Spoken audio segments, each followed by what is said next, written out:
Perkenalkan, nama saya Nicola Desantria Menge, mahasiswa semester 1 program studi sarjana terapan akuntansi perpajakan dengan nomor induk mahasiswa 23031010. Pada kesempatan kali ini, saya akan menjelaskan materi tentang etika dalam pelaporan keuangan dan pengungkapan informasi.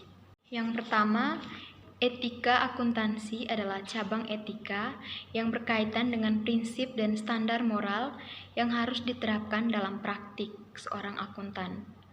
Etika profesi akuntan sangat penting dalam menghasilkan integritas, keandalan, dan transparansi keuangan yang dihasilkan oleh para profesional akuntansi. Berikut konsep dasar etika dalam pelaporan keuangan.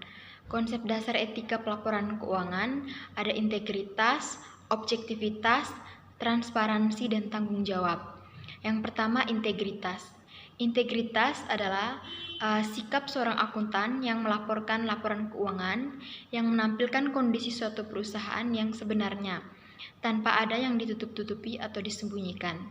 Artinya, penyajiannya yang jujur sehingga memungkinkan pengguna informasi akuntansi dapat diandalkan dan tidak menyesatkan. Yang kedua, objektivitas.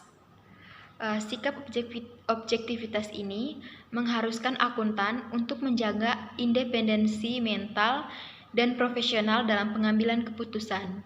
Mereka harus menghindari pengaruh pribadi atau kepentingan kelompok yang dapat mempengaruhi objektivitas mereka. Yang ketiga, transparansi.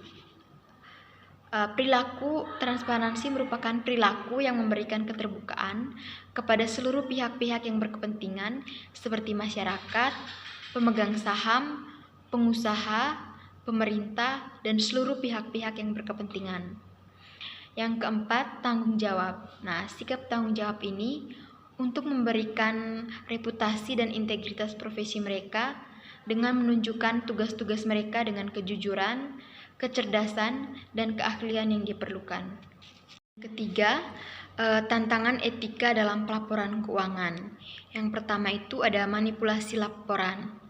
Manipulasi laporan merupakan tindakan menyalahgunakan data keuangan yang secara sengaja diimplementasikan atau manajemen pemasaran untuk mencapai tujuan tertentu. Biasanya tujuan perusahaan melakukan manipulasi yaitu untuk menghindari laporan kerugian yang dilakukan dengan menggunakan faktor-faktor yang berpengaruh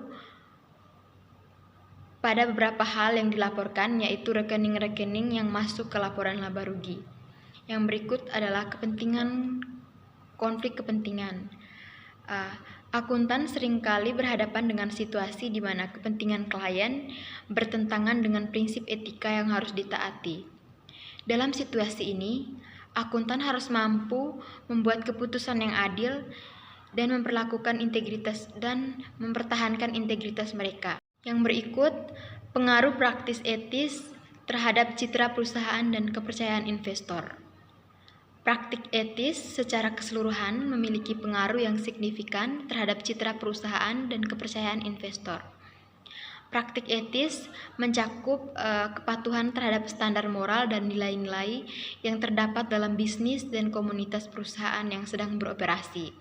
Nah, ketika perusahaan mengadopsi praktik etis, mereka menunjukkan komitmen untuk bertindak dengan integritas, transparansi, dan memperhatikan kepentingan semua pemangku kepentingan. Nah, ketika investor melihat bahwa perusahaan ini mengutamakan integritas dan mengikuti prinsip-prinsip etis, maka para investor cenderung merasa lebih aman dan percaya untuk berinvestasi dalam perusahaan tersebut. Sekian dan terima kasih.